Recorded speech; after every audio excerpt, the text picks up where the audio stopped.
नमस्कार, मैं चंदन कुमार और आप देख रहे हैं the truth reporters. Truth reporters के इस वीडियो में आप जैसा देख रहे होंगे, पीछे सुप्रीम कोर्ट है और यहाँ पर चूंकि जो एसआईआर की सारी कवायद थी, निर्वाचन आयोग ने जो चुनाव के पहले स्पेशल इंटेंसिव रिवीजन जो एक कवायद शुरू की थी कि वोटर लिस्ट में जो जेन्युइन वोटर्स हैं उसको जांचने के नाम पर जो कवायद शुरू की थी, उसका विरोध भी, उस पर विवाद भी काफी हुआ था। जिसके अभी बिहार में जो चुनाव हुए हाल फिलहाल, जिसमें कि विपक्ष काफी हमलावर है कि इस एसआईआर के कारण जो है बहुत बड़ा रोल रहा है विपक्ष की हार में।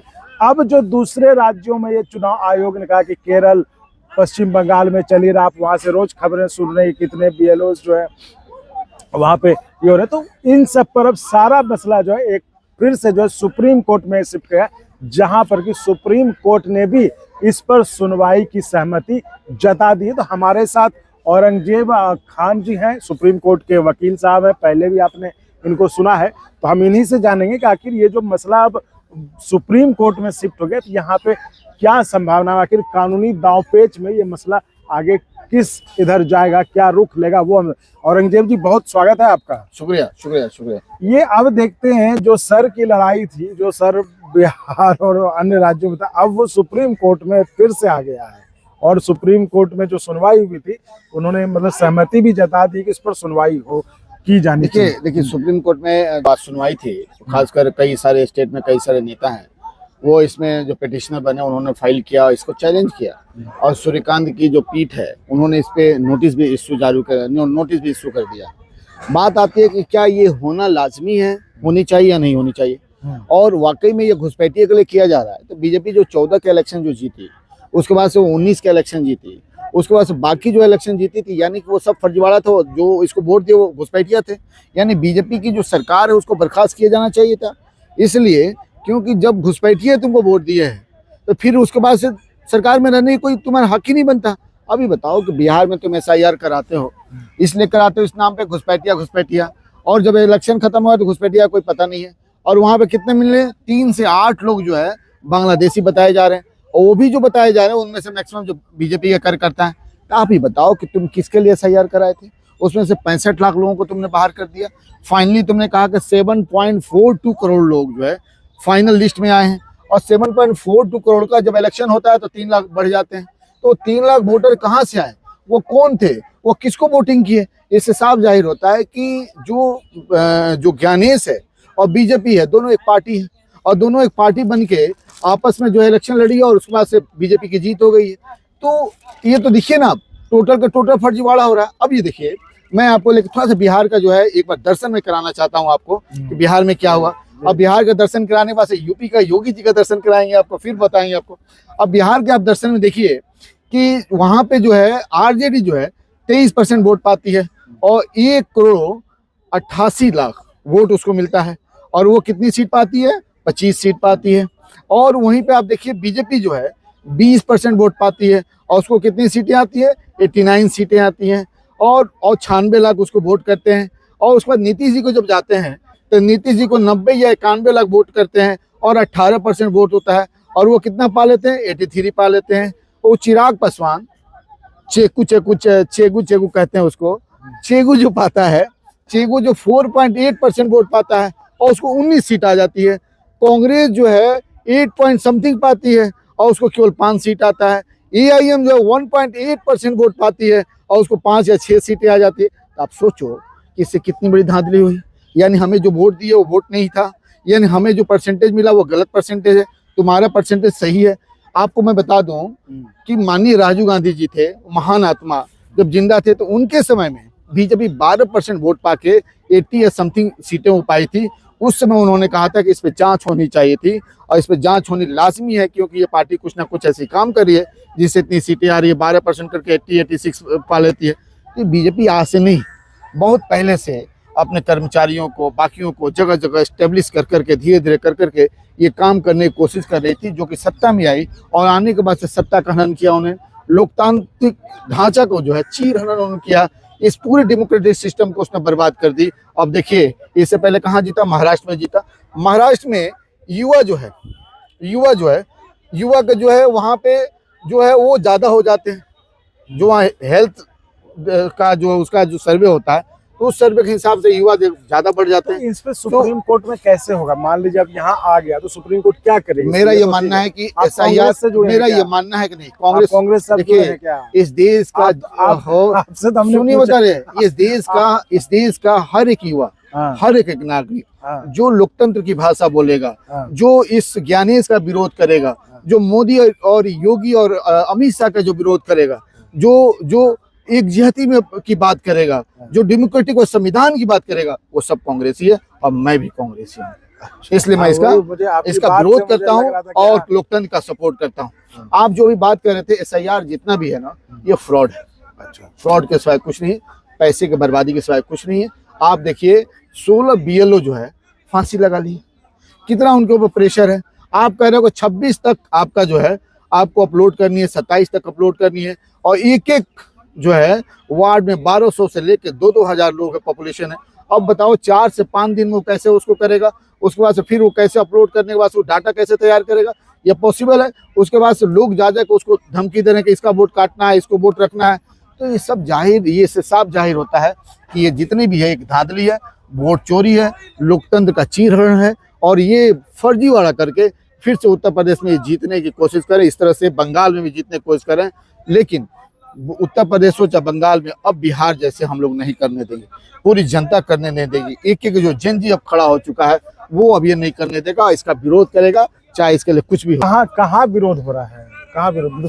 केस तो सुप्रीम कोर्ट में है। आप वकील साहब हैं, ठीक है, हम आप कांग्रेसी हैं, ठीक है, लेकिन विरोध हो कहाँ रहा? और सुप्रीम कोर्ट में आया मामला, तो आपको क्या लगता है ये मामला कैसे? आप ये बताइए, वाकई में अगर वाकई में आप बिहारी हैं, बिहार से ताल्लुक रखते हैं और आप डेमोक्रेटिक सिस्टम का करते, आप जानते हो ना, पूरी दुनिया को सबसे पहले लोकतांत्रिक भाषा को सिखाने वाला कोई है वो पाटलिपुत्र है। आप उस वहाँ के, इसलिए आप लोकतांत्रिक भाषा का प्रयोग कीजिए और लोकतांत्रिक बात कीजिए। बात है, आप देखिए तो आज आप भी बताइए कि आप BLO को देखिए, आप बीजेपी की थोड़ी भाषा बोल रहे हैं, आप देखिए BLO को देखिए। अच्छा। 16 BLO, अरे ये तो बड़ा आर्मी बोल रहे 16 BLO जो फांसी लगा लिए। भाई क्यों फांसी लगा लिए? क्या प्रेशर था उनके ऊपर? क्यों फांसी लगा रहे हैं? आप बताइए क्या ये जो है FIR ज्ञानेश के कुमार होना चाहिए कि नहीं? क्या ये FIR जो अमित शाह के खिलाफ होना चाहिए कि नहीं? क्या ये FIR जो योगी जी के खिलाफ होना चाहिए कि नहीं? आप नोएडा का जो DM साहब हैं, वो वहाँ के जितने BLO उनके ऊपर क्या किया? उन्होंने FIR कराया, उनको उसको सस्पेंड किया। उनको क्यों धांधली हो रही थी, कुछ उनको प्रेशर बनाया जा रहा। अब बंगाल में जाके देखो कितने BLO, उनका कौन रिस्पॉन्सिबल है? उनके परिवार का क्या होगा? क्या ये मोदी उसका भुगतभोगी होंगे? क्या ये अमित शाह होंगे जो काम कर रहे? उसके बाद से अमित शाह बार बार बोल रहे हैं कि NRC का ये पहला रूप है। क्या ये तुम्हारे बाप का देश है क्या? या किसी के बाप का देश है कि लोकतंत्र में जो चाहेगा वो कर लेगा?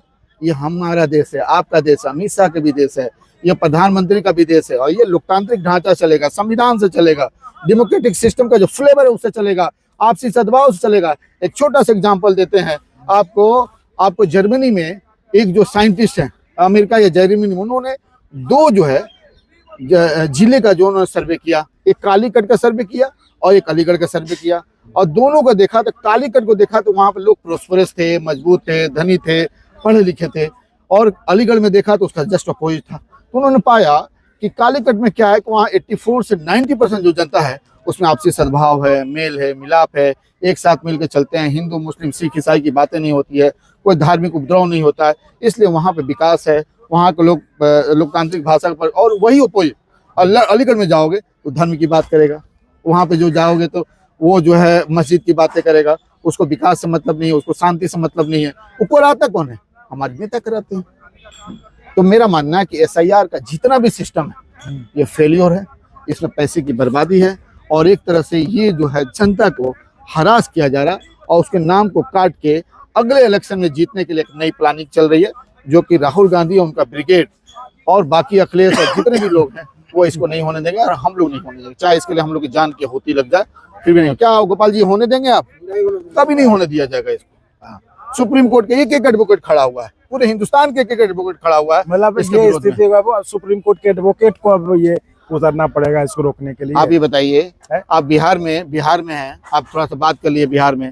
आप देखिए नीतीश की सरकार बनने से पहले और अभी भी वहाँ प्रोटेस्ट हो रहा है ना। प्रोटेस्ट किस बात की हो रही है? इसी की प्रोटेस्ट हो रही है, ज्ञानेश की हो रही है। ये ज्ञानेश और बीजेपी जो है दोनों एक दूसरे से पार्टी बन गए हैं और वो सत्ता चला रहे हैं। उन्होंने डुप्लीकेट वोट बना बना कर लोगों को वोटिंग कराया है।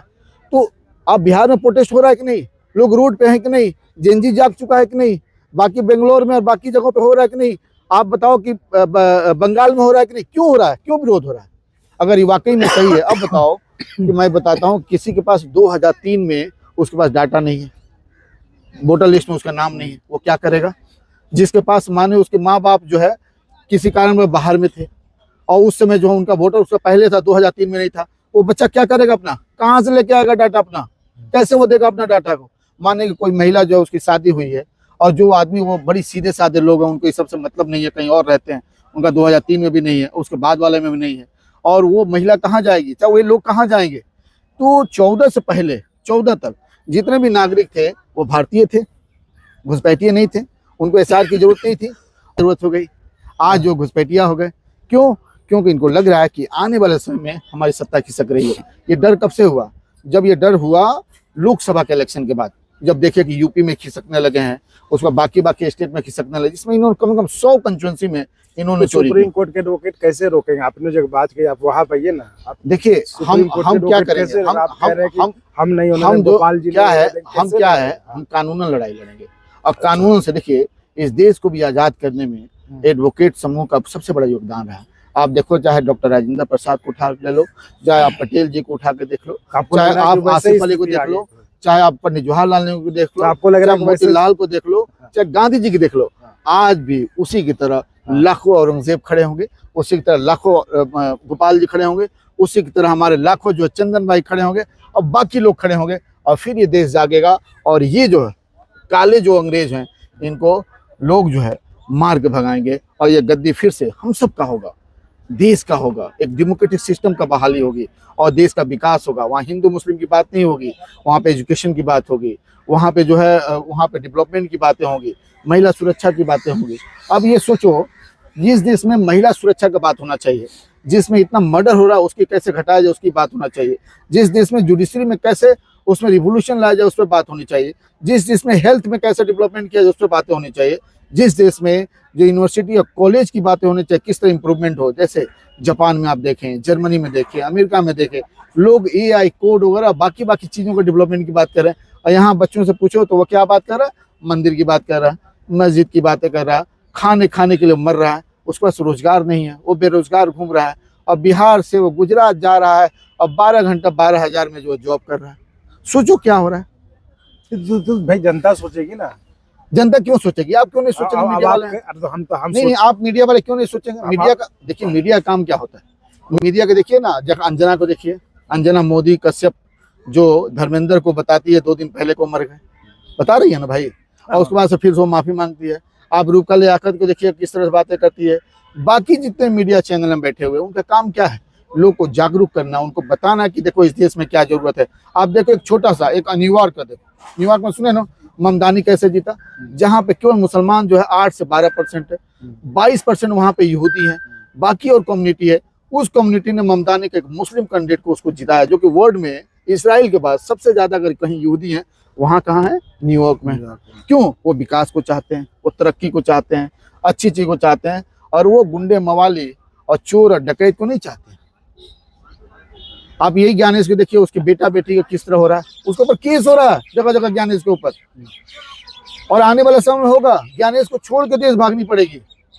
आप देखिए 72 जो है भागना पड़ेगा, 272 IAS जो है अधिकारी जो है वो राहुल जी को लिखते हैं कि भाई ये इनको ऐसा करना चाहिए, गवर्नमेंट को लिखते हैं, और जब उनका पता किया जाता है तो सबकी जो है पता चलता है सबकी भगाई ढीली है, सबका शर्ट उतरा हुआ, सबका कोट उतरा हुआ, सब करप्शन में फंसे हुए हैं, कहीं ना कहीं दलाली में फंसे हुए हैं। अब बताइए वैसे दलाल लोग इस देश की सत्ता में बैठेंगे और वो बीजेपी के साथ वो अटैच होंगे, तो सोचो इस देश की क्या हालत होगी। चलिए उम्मीद करते हैं जैसा बता रहे हैं कि जो अब बता रहे औरंगजेब जी, उनका दावा है कि अब जो वकीलों को ही आगे आना पड़ेगा और वकील ही जो है रोकेंगे SIR को, जो एक न्यायिक प्रक्रिया उसके सहारे। तो देखते हैं आगे क्या होता है और उसमें जो भी अपडेट होगा हम आपको अपडेट करेंगे। तो फिलहाल इस वीडियो में इतना ही। आप ऐसे ही चैनल को लाइक शेयर सब्सक्राइब करते रहे। बहुत बहुत धन्यवाद। और अगर आपको अच्छा लगा तो एक बार और आपको मैं कहना चाहूँगा कि आप इसको प्लीज़ सब्सक्राइब और शेयर करते रहें ताकि हमारा भी मनोबल और सपोर्ट बना रहे।